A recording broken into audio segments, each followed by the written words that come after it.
En estos primeros días, aquí en el seminario en Medellín, he reflexionado mucho sobre lo importante que es para nosotros como discípulos del Señor seguirle conociendo. Frecuentemente creemos que el discipulado consiste en una actividad específica, académica, dominical, pero realmente no es así. En cada paso que damos, en cada decisión que tomamos, en cada frase que leemos en las Escrituras, de forma individual, en comunidad, el Señor está formando nuestro carácter, enseñándonos sobre Él, sobre su obra por nosotros y en nosotros, mostrándonos su misericordia y su amor. Y hermanos amados, les confieso, ahora que los veo a todos ahí tan hermosos, tan unidos, les confieso que estas 3 semanas, junto con Lore, enfrentando los momentos de crisis, el cambio, la nueva rutina, pero también la satisfacción y el gozo de estar haciendo la voluntad de Dios, me han llevado a esta reflexión en Juan capítulo 1. Por eso quiero invitarles a los que tenemos esa buena costumbre de tomar nota. Si queremos poner un título a esta reflexión, coloquemos la siguiente pregunta: ¿quiero conocer de Jesús o conocer a Jesús? Es una pregunta que cada uno nos vamos a hacer en esta mañana. ¿Quiero conocer de Jesús o conocer a Jesús? ¿Qué les parece si oramos? Unámonos en oración y roguemos al Señor que nos guíe en este tiempo en las Escrituras y que nos hable. Amén. Señor, gracias por este momento que nos permites compartir. Gracias por darnos esta maravillosa oportunidad de estar juntos a través de la virtualidad, Señor. Gracias por mi familia, por mis hermanos, Señor, que están allí en Bogotá. Gracias por permitirme ver, Señor, el fruto de lo que tú haces en nuestras vidas, en nuestra comunidad, en nuestra familia. Guíanos, Señor, hoy a reflexionar en tu palabra, que sea tu voz para cada uno de nosotros hoy, Señor. Y que podamos también, Padre, al terminar este tiempo, no solo reflexionar, sino también poner en práctica lo que hoy quieres enseñarnos. En el nombre de Jesús. Amén. Amén, hermanos. Abramos nuestras Biblias allí en el Nuevo Testamento, Juan capítulo 1, y tengamos ahí abierto porque vamos a estar navegando, vamos a estar reflexionando, profundizando en este maravilloso evangelio, en esta perspectiva del evangelio del apóstol Juan. Recordemos que hay un solo evangelio, pero tenemos 4 perspectivas, 4 escritos del evangelio de Jesucristo. Amén. Y allí en Juan capítulo 1, leamos desde el versículo 43, vamos a leer en esta mañana desde el 43 hasta el 51. Amén. Dice la palabra de Dios en Juan 1, versículo 43. Al día siguiente Jesús se propuso salir para Galilea y encontró a Felipe y le dijo: sígueme. Felipe era de Betsaida, de la ciudad de Andrés y de Pedro. Felipe encontró a Natanael y le dijo: hemos hallado a aquel de quien escribió Moisés en la ley y también los profetas, a Jesús de Nazaret, el hijo de José. Y Natanael le dijo: ¿puede algo bueno salir de Nazaret? Ven y ve, le dijo Felipe. Versículo 47. Jesús vio venir a Natanael y dijo de él: ahí tienen a un verdadero israelita en quien no hay engaño. Natanael le preguntó: ¿cómo es que me conoces? Jesús le respondió: antes de que Felipe te llamara, cuando estabas debajo de la higuera, te vi. Rabí, tú eres el Hijo de Dios, tú eres el Rey de Israel, respondió Natanael. Versículo 50, Jesús le contestó: porque te dije que te vi debajo de la higuera, ¿crees? Cosas mayores que estas verás. También le dijo: en verdad les digo, que verán el cielo abierto y a los ángeles de Dios subiendo y bajando sobre el Hijo del Hombre. Amén. Amén. Y hermanos, realmente la perspectiva del Evangelio que escribió Juan el Apóstol para mí es maravillosa. Cada día me enamoro más de los escritos de Juan. Es muy interesante estudiar lo que escribió el apóstol Juan. Y la historia nos cuenta algo interesante, y es que Eusebio, un historiador de la iglesia, cita a Clemente de Alejandría cuando dijo: yo me di cuenta que Mateo, Marcos y Lucas organizaron muy bien los hechos de Jesús.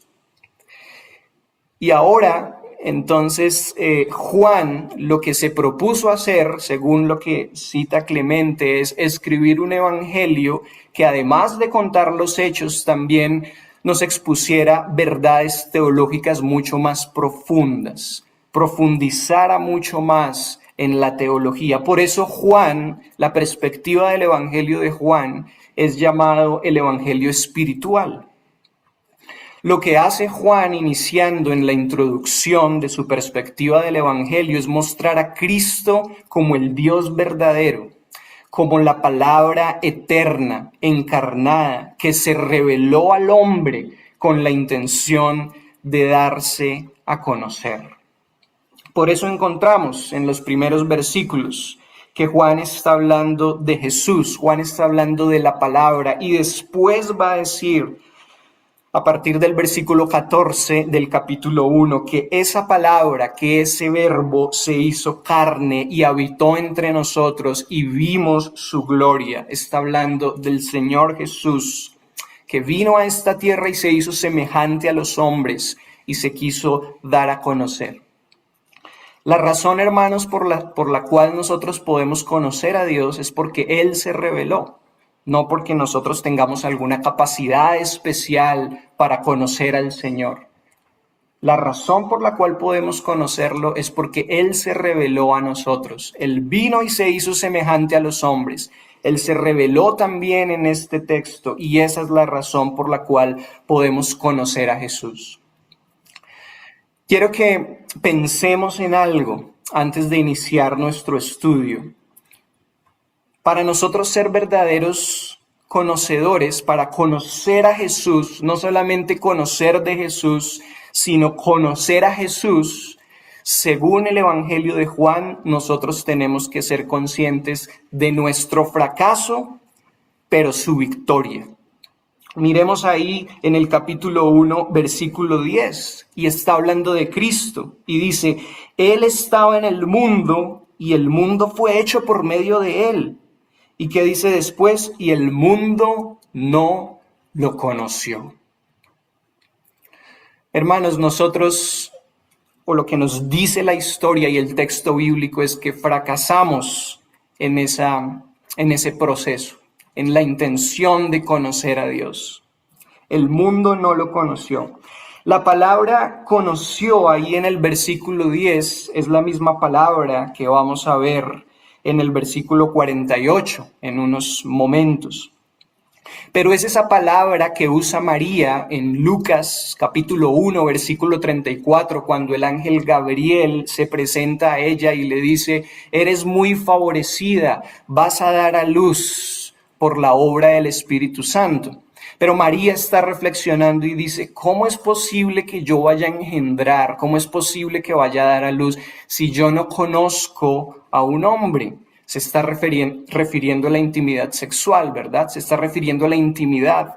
Y esa palabra conoció, esa palabra conocer, en el versículo 10 es la misma palabra, y lo que quiere decir Juan es que el mundo no tuvo la capacidad para acercarse y tener intimidad, conocimiento de Dios. Por eso es necesario, hermanos, reconocer nuestro fracaso, pero también su victoria. Versículo 26. Y el capítulo está hablando en esta sección del testimonio de Juan el Bautista. Dice que vino un hombre que empezó a bautizar y empezó a conversar con los fariseos, y los fariseos empezaron a preguntarle, ¿quién eres tú? Empezaron a cuestionar su identidad. Y Juan les responde respecto a lo que él estaba predicando y lo que estaba haciendo, que era bautizando. Yo bautizo en agua, pero entre ustedes está uno a quien ustedes no conocen. Más adelante, en el versículo 31, también el mismo Juan el Bautista, reconoce y dice, yo no lo conocía, pero para que él fuera manifestado a Israel, por esto yo vine bautizando en agua. Versículo 33, vuelve a decir, yo no lo conocía, pero el que me envió a bautizar en agua me dijo, aquel sobre quien veas el Espíritu descender y posarse sobre él, este es el que bautiza en el Espíritu Santo. Ahora, estas declaraciones de Juan, y cuando él les dice a estos sacerdotes, a estas personas que habían enviado desde Jerusalén, entre ustedes está uno a quien ustedes no conocen, es otra palabra referente también al conocimiento, pero en esta ocasión Juan les está diciendo, Él está entre ustedes y ustedes aún no se han dado cuenta de quién es Él. Ustedes aún no se han percatado de Él. Él es Dios mismo. Y asimismo, en el 31, Él mismo reconoce, yo no lo conocía, yo no me había percatado, yo no lo había visto. Pero en el 34 dice lo siguiente, vamos al versículo 34, y yo lo he visto y he dado testimonio de que este es el Hijo de Dios. Ahí Juan está dando la respuesta a su afirmación de no haberse percatado, no se había dado cuenta, no había visto al Señor, pero ahora ya se había percatado de quién era Él, de su identidad y de su obra. Esto es lo primero que debemos tener en cuenta, nuestro fracaso, pero su victoria en haberse revelado a nosotros para que pudiésemos conocerlo. ¿Qué es lo siguiente que debemos tener en cuenta en este proceso de conocer a Jesús y no solamente conocer de Jesús? Que Él nos está llamando y nos está diciendo, así como en este contexto a partir del versículo 35 le dijo a los primeros discípulos que llamó, sígueme. Aquí entramos en el llamamiento de los primeros discípulos y los otros evangelios también lo dicen de la misma forma. Él le dice a aquellos que llamó, sígueme. ¿Cuál será mi respuesta a ese llamado? ¿Cuál será mi respuesta cuando el Señor nos dice, sígueme? Hermanos, el conocer a Jesús, no solo conocer de Jesús, sino conocer a Jesús, implica varias cosas. Ese llamado que el Señor nos hace cuando nos dice, sígueme, implica varias cosas. El Señor se reveló a nosotros a través de las Escrituras, ¿verdad? Y para poder conocer, todos decimos amén a eso, ¿verdad? El Señor se reveló a nosotros a través de las Escrituras. Y para conocer al Señor debemos leer las Escrituras. Pero no solo es leer las Escrituras, sino también estar dispuestos a obedecer las Escrituras. Recordemos ahí mismo el apóstol Juan en el capítulo 14, versículo 21, relata algo que el Señor dice a sus discípulos y es, el que tiene mis mandamientos y ¿qué? Y los guarda. No solamente el que los tiene, sino el que los obedece, el que los guarda.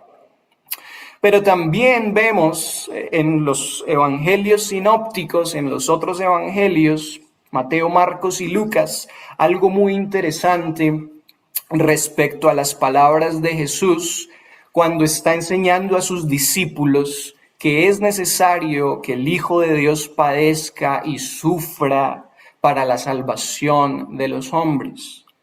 En ese momento, Pedro se acerca al Señor y le dice, ¿cómo es posible que te vaya a acontecer eso, Señor? No digas eso. Y el Señor, ¿qué le responde? Apártate de mí, Satanás, porque no pones tu mirada en las cosas de Dios, sino en las de los hombres. Y después el Señor reúne nuevamente a sus discípulos y les dice, si alguno quiere venir en pos de mí, si alguno quiere ser mi discípulo, ¿qué tiene que hacer? Tomar su cruz cada día y seguirme. Eso hace parte de estar dispuesto a obedecer al Señor. Cuando Jesús estaba en Getsemaní sufriendo, ¿cuál fue su oración, hermanos?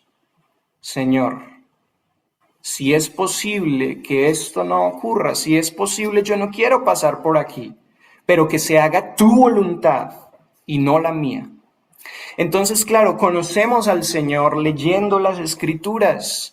Cuando empezamos a orar con Lorena hace ya algunos años para venir a este lugar y se iba acercando el momento y compartíamos con la iglesia este paso que íbamos a dar, en mi mente estaba, claro, vamos a ir a seguir conociendo al Señor, a leer su palabra, a profundizar en su palabra, a estudiar teología, y lo estamos haciendo. Pero en medio del proceso, hermanos, y en 3 semanas que llevamos aquí, he aprendido unas cosas del Señor impresionantes que no tienen mucho que ver con los estudios teológicos, sino más bien con lo que el Señor ha hecho en estos días y con lo que hemos tenido que enfrentar y con los momentos de crisis y con la reflexión y el choque de decir tuvimos que venir a este lugar y el Señor nos llamó a estar aquí a este tiempo y hemos conocido personas y ha sido impresionante lo que el Señor ha hecho. Y tengo que ser sincero, han habido momentos de sufrimiento en este tiempo, pero estamos seguros de que el Señor nos ha llamado en estos meses, en estos años, en estos días a estar en este lugar y ahí vamos en el proceso. Vamos nuevamente al versículo 43.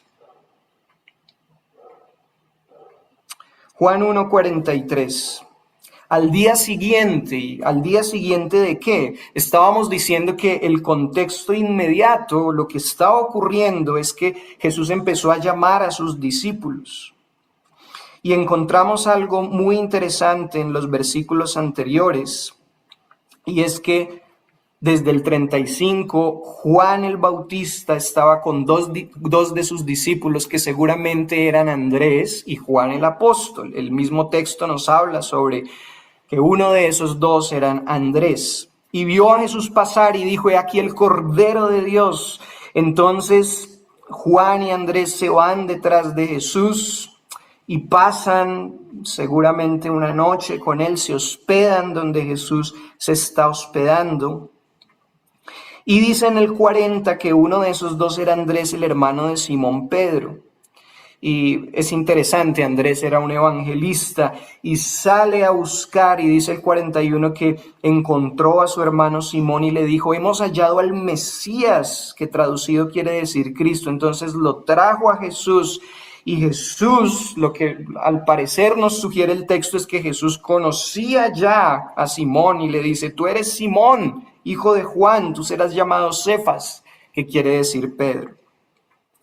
Y al día siguiente Jesús se propuso salir para Galilea y encontró a Felipe y le dijo, sígueme.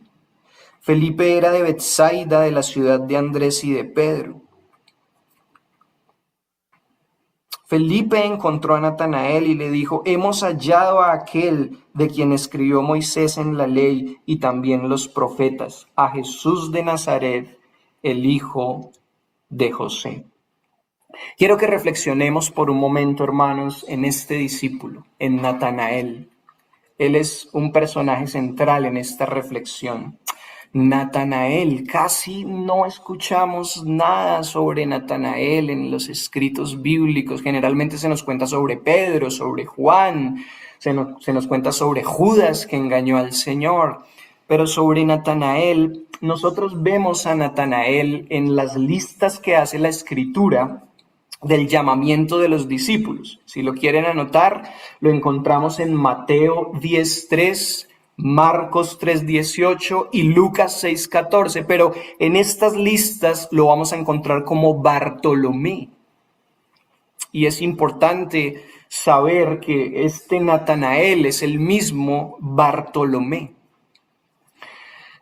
Algo más que nos cuenta el mismo Juan en el capítulo 21, versículo 2, es que Natanael era de Caná de Galilea, donde se celebraron las bodas, allí en el capítulo 2. Si recuerdan este episodio de las bodas de Caná de Galilea, Natanael era de Caná de Galilea. Y recordemos por lo que estuvimos estudiando en Marcos que Palestina en los tiempos de Jesús estaba dividida en el sur, estaba Judea, en la parte central estaba Samaria y más al norte estaba Galilea. Galilea era una región muy despreciada por todos. Las ciudades de Galilea eran muy poco conocidas en Judea, en Jerusalén, donde estaba el centro de la religión y la academia. Y Nazaret, hermanos, mucho menos. Nazaret era una ciudad olvidada, repudiada, despreciada.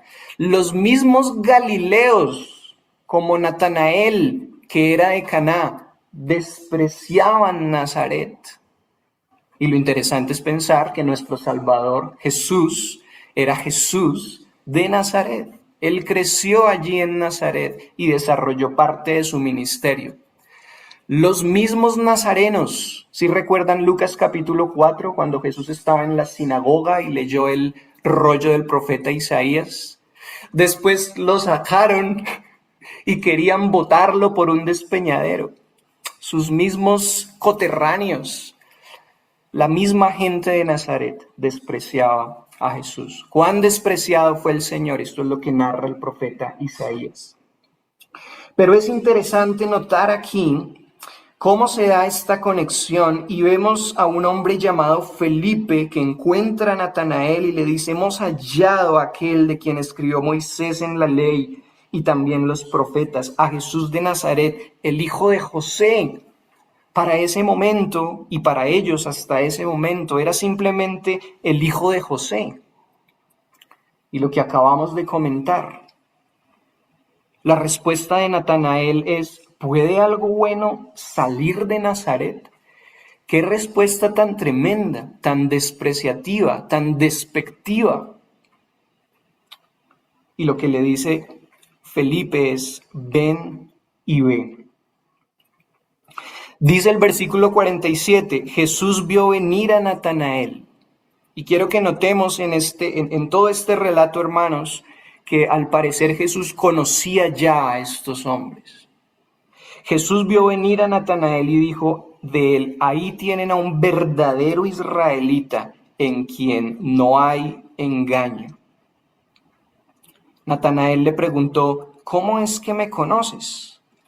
Jesús le respondió: antes de que Felipe te llamara, cuando estabas debajo de la higuera, te vi. Pero reflexionemos en la respuesta de Jesús. Ahí tienen a un verdadero israelita en quien no hay engaño. Al parecer Natanael era un creyente genuino, hermanos. Lo que nos dice la historia es que seguramente era doctor de la ley. Él conocía la ley. Y lo que seguramente hacía cuando se ubicaba debajo de esta higuera era leer los escritos, leer la ley. No sabemos exactamente cómo tenía acceso a la ley, pero si era un doctor de la ley, seguramente esa era la razón por la cual podía acceder a ella. ¿Y cómo sabemos esto? En el versículo 45, Felipe le dice a Natanael: encontramos a aquel de quien escribió Moisés y los profetas. Y seguramente Natanael se fue emocionado. Todo esto que hemos leído durante toda nuestra vida se está cumpliendo. Ahí está la promesa. Él era un conocedor de la promesa de un Salvador, de Jesús. Pero fue hasta que caminó con el Señor que conoció a Jesús. Yo no sé cómo Jesús, de alguna forma sí le reprendió, pero a veces yo digo, yo no sé cómo es que Jesús no les dijo a todos, como le dijo a Pedro: apártate de mí, Satanás, o los reprendió más fuertemente a una respuesta o a una reflexión como estas. O tal vez para mí hubiera sido válido que Felipe le hubiera respondido de una forma más certera, pero posiblemente Felipe pensaba lo mismo. ¿Puede algo bueno salir de Nazaret? Fue lo que dijo Natanael en el versículo 46. Toda la vida leyendo sobre la promesa, toda la vida leyendo la ley, toda la vida leyendo las escrituras, y su reflexión era, ¿puede algo bueno salir de Nazaret? Seguramente Natanael conocía de la promesa del Salvador, pero no conocía al Salvador. Vamos allí al versículo 48. Natanael le preguntó al Señor Jesús, ¿cómo es que me conoces? Y es muy interesante, hermanos, ver aquí que la palabra conoces del versículo 48 es la misma del versículo 10. Cuando Natanael le pregunta al Señor, ¿cómo es que me conoces? Esa pregunta y esa palabra conoces en esa pregunta es la misma palabra usada en Lucas 1, es la misma palabra usada en Juan 1:10 y hace referencia a un conocimiento íntimo. ¿Ustedes habían pensado en esto, hermanos? ¿El Señor a nosotros nos conoce de esa forma? Aun cuando nosotros le dimos la espalda, aun cuando nosotros la mayor parte del tiempo no estamos interesados en conocerle realmente, Él nos conoce de forma íntima. Jesús le respondió, antes de que Felipe te llamara, cuando estabas debajo de la higuera, te vi. ¿Y cuál es la respuesta de Natanael después de haber dicho que nada bueno podía salir de Nazaret? Rabí, tú eres el Hijo de Dios, tú eres el Rey de Israel, respondió Natanael. Y la respuesta en el versículo 49, sí, es la respuesta a una señal. Pero ¿dónde está puesta mi fe? ¿Dónde está puesta nuestra fe? Por eso Jesús en el versículo 50 le responde, porque te dije que te vi debajo de la higuera, ¿crees? Cosas mayores que estas verás. También le dijo, en verdad les digo que verán el cielo abierto y a los ángeles de Dios subiendo y bajando sobre el Hijo del Hombre. Seguramente fue muy impresionante para Natanael escuchar que el Señor le estaba respondiendo, yo te vi, yo te reconocí cuando estabas debajo de la higuera, antes de que Felipe te llamara. Y esto era una señal para él. Todos decimos muchas veces que la primer señal del Señor fue convertir el agua en vino en las bodas de Caná, pero esto ya era una señal para ellos y para Natanael. ¿Cómo sabe este Señor que yo me ubico debajo de una higuera para hacer la lectura, para reflexionar y para leer la escritura? Y por eso le dice, impresionante, tú eres el Hijo de Dios, tú eres el Rey de Israel. Y se lo está diciendo no porque tenga un conocimiento pleno de quién es el Señor, sino es una respuesta a una señal, a algo que el Señor le está diciendo, a una demostración de poder del Señor Jesús. Entonces, eso nos ayuda a reflexionar, ¿dónde está puesta mi fe? Es interesante que el Señor le responde, ¿solamente por eso crees? Cosas mayores que estas verás. Y quiero que vayamos terminando la sección de este texto y reflexionemos en lo siguiente. Cuando Jesús le responde a Natanael, a este discípulo, a este que fue uno de sus discípulos más adelante, cosas mayores que estas verás, y le dice también, verán el cielo abierto y a los ángeles de Dios subiendo y bajando sobre el Hijo del Hombre. Básicamente lo que le está diciendo o a lo que se está refiriendo con esas cosas mayores, según el texto, es la promesa cumplida de que en Él, en Cristo, los hombres serían reconciliados con Dios y tendrían vida eterna. Hermanos, y en este punto quiero que reflexionemos en lo siguiente. Nosotros creemos que Jesús es el Hijo de Dios, que Jesús es nuestro Señor y Salvador, porque tenemos como sus discípulos en Él una esperanza en esta tierra y en la eternidad, aunque tengamos que enfrentar dificultad, aunque tengamos que enfrentar crisis, momentos difíciles, o solamente creemos en Él, creemos que Él es el Señor, creemos que Él es el Maestro, creemos que Él es el Hijo de Dios, cuando percibimos y cuando somos capaces de ver de alguna forma alguna señal, algo que el Señor hace. La reflexión es cuando sentimos en nuestras vidas esos momentos donde estamos completamente abajo, donde no vemos ninguna señal del Señor, donde parece que el Señor estuviera en silencio, donde pensamos muchas veces como el pueblo de Israel y somos en algunas ocasiones desagradecidos y estamos bajos en nuestro ánimo o están pasando cosas que no nos parecen tan buenas. En esos momentos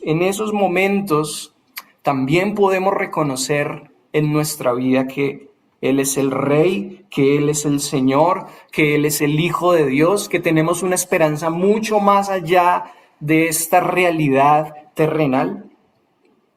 Quiero que me acompañen por un momento a Génesis capítulo 28, porque este versículo 51, cuando el Señor dice, en verdad les digo que verán el cielo abierto y a los ángeles de Dios subiendo y bajando sobre el Hijo del Hombre, se está refiriendo, de acuerdo a las referencias que nos da este texto, a una escena muy interesante allí en Génesis capítulo 28. Nosotros entendemos, hermanos, y en nuestro estudio de Marcos estuvimos revisando que de acuerdo a la profecía de Daniel en el capítulo 7, versículos 13 y 14, cuando Jesús y otros, y el texto usa este apelativo de Hijo del Hombre, se está refiriendo a la divinidad del Señor. Y es interesante, y eso ya lo tenemos claro, porque lo hemos estudiado en la profecía de Daniel. Pero es interesante ver aquí en Génesis capítulo 28 el sueño de Jacob. Lo que nos cuenta este relato es que Jacob iba de Beerseba a Harán y llegó a cierto lugar y pasó la noche allí y tuvo un sueño. Y en el sueño lo que ocurría es que había una escalera apoyada en la tierra que llegaba hasta el cielo y los ángeles de Dios subían y bajaban por esa escalera. Y el Señor, dice el versículo 13 de Génesis 28, el Señor estaba de pie junto a él y dijo, yo soy el Señor, el Dios de tu padre Abraham y el Dios de Isaac. La tierra en la que estás acostado te la daré a ti y a tu descendencia. También tu descendencia será como el polvo de la tierra. Te extenderás hacia el occidente y hacia el oriente, hacia el norte y hacia el sur, y en ti y en tu simiente serán bendecidas todas las familias de la tierra. Estas palabras se las dice el Señor a Jacob en esta experiencia, pero también se las había dicho a Abraham. Y bueno, puede ser que muchas cosas vengan a nuestra mente cuando escuchamos del texto decir, esta promesa, en ti y en tu simiente serán bendecidas todas las familias de la tierra. Pero a lo que hace referencia, hermanos, es a Cristo. Cuando el Señor le dice a Abraham y también le dice a Jacob, en tu simiente serán bendecidas todas las familias de la tierra, se está refiriendo a la persona de Jesús que iba a ser bendición por su obra a todas las familias de la tierra. Y es interesante, hermanos, que aquí nosotros vemos en Juan 1, 51, que el Señor al parecer está citando ese texto de alguna forma cuando dice, ustedes verán el cielo abierto y a los ángeles de Dios subiendo y bajando sobre el Hijo del Hombre, parecido al sueño de Jacob, ¿verdad? Y Jacob veía una escalera entre el cielo y la tierra que conectaba el cielo y la tierra. A lo que Jesús se está refiriendo aquí es que esa escalera en el sueño de Jacob y esta referencia aquí en el versículo 51 es él mismo. Los hombres serían reconciliados con Dios y tendrían vida eterna, porque el Hijo del Hombre, porque Jesús sería la escalera entre el cielo y la tierra. Jesús es la forma, hermanos, como nosotros podemos reconciliarnos con Dios. Aquí mismo Juan en el capítulo 14, versículo 6, si recuerdan que dice, yo soy, ¿qué dice? Yo soy el camino. Yo soy esa escalera entre el cielo y la tierra. Yo soy el camino, la verdad y la vida. Nadie viene al Padre si no es por mí.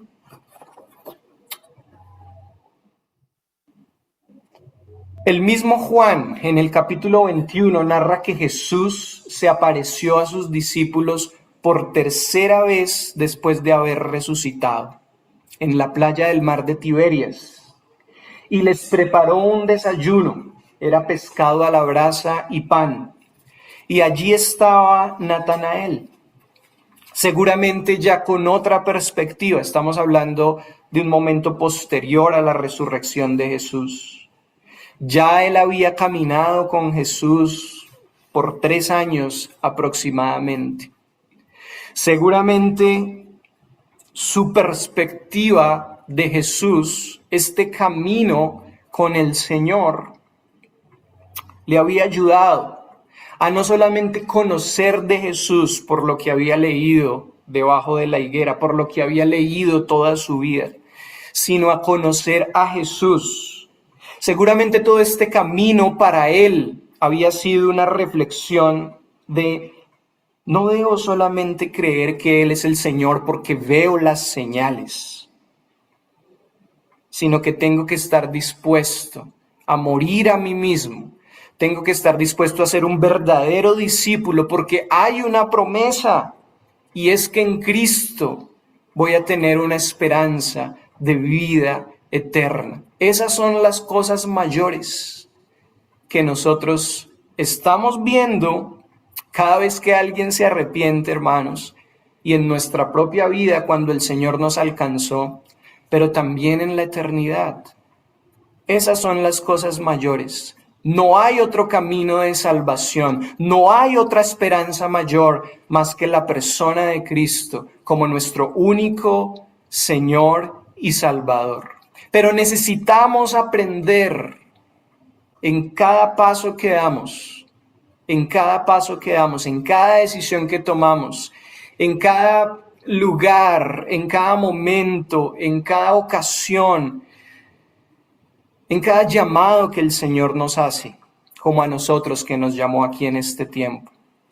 Necesitamos aprender que cuando estamos aquí, cuando estamos con la familia, cuando estamos pasando por momentos que nosotros llamamos buenos, de gozo, de abundancia, pero también cuando estamos aquí abajo, separados de la familia, enfrentando dificultades, obedeciendo un llamado del Señor, cuando tenemos que cuestionarnos.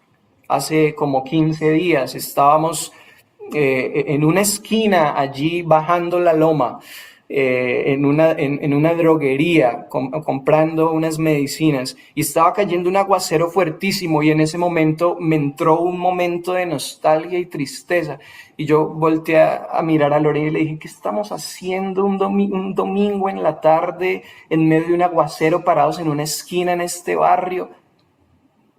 Y yo reflexionaba, yo decía, cuando los domingos estábamos con nuestra familia almorzando, celebrando cumpleaños, con nuestros hermanos en la iglesia, ¿qué estamos haciendo? Y el siguiente pensamiento era, tú eres el Señor de nuestras vidas. Tú nos has traído a este lugar. Tú has tenido misericordia de nosotros. Tú nos has mostrado tu favor y tu bondad. Eres glorioso por encima de todas las cosas. y tú nos vas a sostener, tú nos has traído y tú nos vas a sostener y vamos a regresar y vamos a poder compartir todas las cosas que el Señor ha hecho en nosotros y en otros. Pero es necesario estar dispuestos, hermanos, no solamente a decir desde nuestra comodidad, conozco de Jesús, qué bonito, pero es necesario estar dispuestos a conocer a Jesús, a vivir el día a día, a obedecer su voz, a caminar en el llamado. Allí estaba Natanael en esa playa y seguramente tenía otra perspectiva de su conocimiento acerca del Señor. Era mucho más maduro seguramente. Era consciente de su proceso y de la importancia de persistir en conocer a su Maestro. ¿Cómo vamos nosotros, hermanos? Se nos ha enseñado por años que el discipulado es un curso de 2 meses o de 3 meses. Y yo hoy puedo decir que seguramente vamos a transitar todo este camino con mi esposa de la universidad y vamos a graduarnos y vamos a haber estudiado, pero vamos a regresar o vamos a ir a otro lugar y vamos a tener que seguir diciendo, Señor, quiero conocerte. Pero para conocerte necesito estar dispuesto no solamente a leer el texto, sino a obedecerte, a tomar mi cruz y seguirte, a estar dispuesto a hacer lo que tú me dices que debo hacer. Porque solamente tú y el Padre se manifiestan a aquel que tiene tus mandamientos, pero los guarda, pero los obedece, pero escucha tu voz y actúa. ¿Cómo vamos nosotros, hermanos? ¿Estamos dispuestos a ser conscientes de esto? A salir de nuestro lugar de reunión y decir, Señor, yo quiero conocerte. Tal vez no voy a llegar a conocerte como tú me conoces. El Señor llamaba a sus discípulos y les decía, tú eres Simón, tú vas a ser llamado Pedro, tú eres Natanael. Yo te vi debajo de la higuera, yo sé de ti, te reconozco. Y eso nos impresiona, la forma como el Señor nos conoce. Ginosco, nos conoce íntimamente. Pero el mundo no lo conoció. El mundo fracasó en ese propósito. Por eso necesitamos caminar en su verdad, en su llamado, en su proceso. Y no hacer intentos fallidos, sino permitir que Él obre en nosotros mientras hacemos nuestra tarea, que es leer las Escrituras, estudiarlas, pero estar dispuestos a obedecerlas. Quiero concluir y acompáñenme por favor en Juan capítulo 17. Es la oración de Jesús, es una oración de despedida de sus discípulos.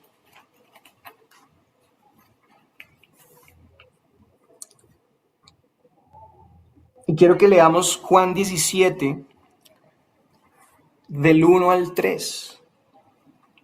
Y que reflexionemos en esto antes de orar. ¿Somos conocedores de Jesús o queremos conocer a Jesús?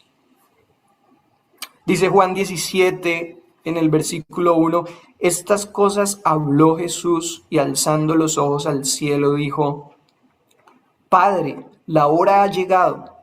Glorifica a tu Hijo para que el Hijo te glorifique a ti, por cuanto le diste autoridad sobre todo ser humano para que Él dé vida eterna a todos los que le has dado. Versículo 3. Y esta es la vida eterna, que te conozcan a ti, el único Dios verdadero, y a Jesucristo, a quien has enviado. Hermanos, para orar, no creamos esto de que conocer al Señor, tal vez yo lo creí en algún momento en mi vida, pero no creamos esto de que conocer al Señor es solamente leer y estudiar, es un ejercicio académico. Pero tampoco creamos, porque generalmente somos, y la historia del cristianismo nos muestra que somos de extremos, tampoco creamos que el conocer al Señor solamente son experiencias y no leer y profundizar en el texto. No podemos creer ni lo uno ni lo otro. La Biblia, las Escrituras nos llaman y nos enseñan que la vida eterna es conocer a Dios y a Jesucristo. ¿Cómo podemos conocerlo? Claro, en primer lugar, leyendo su palabra, pero decidiendo con determinación obedecer su palabra. Obedecer su palabra. Y para eso necesitamos estar continuamente también en oración, preguntándole al Señor, ¿qué quieres que haga? ¿A dónde me quieres llevar? ¿Con qué personas, de qué personas me quieres rodear para hablarles, para impactarles con aquel mensaje del Evangelio, con las buenas noticias de salvación? Hay muchas cosas que ya la misma Escritura nos dice, ¿verdad? A veces oramos por cosas y la misma Escritura ya nos dice también cómo debemos vivir, cómo debo ser con mi esposa. Pues debo ser un hombre que la ama, que la cuida, que la respeta, que la valora, que la ama como Cristo amó a su iglesia, que vive con ella sabiamente, como dice el apóstol Pedro. Y también hay otras cosas que muchas veces nos generan muchas preguntas, y es ahí donde nuestro caminar de discipulado, que no va a terminar sino hasta el día que muramos, podemos preguntarle al Señor, ¿qué paso quieres tú que yo dé? ¿Es difícil? Sí. ¿Hay momentos de crisis? Sí. Yo no puedo decirles a ustedes, hermanos, llegamos aquí y estamos felices como en un paseo. Eso quisiera, pero hemos vivido unos momentos de gozo, de satisfacción, de alegría por estar acá, pero también unos momentos de profunda crisis emocional, de preguntarnos, bueno, ¿y ahora qué? ¿Por qué estamos aquí? ¿Qué estamos haciendo aquí? Son los procesos del Señor. Es el proceso del discipulado. Es el proceso en el cual, y tal vez tú estés viviendo también un proceso personal con Dios en tu vida, es el proceso en el cual aprendemos a no creer en el Señor como el Maestro, como nuestro Dios, como nuestro Salvador, porque vemos una señal, sino porque estamos absolutamente seguros de que tenemos una esperanza y de que es necesario obedecer, es necesario tomar nuestra cruz y seguirlo.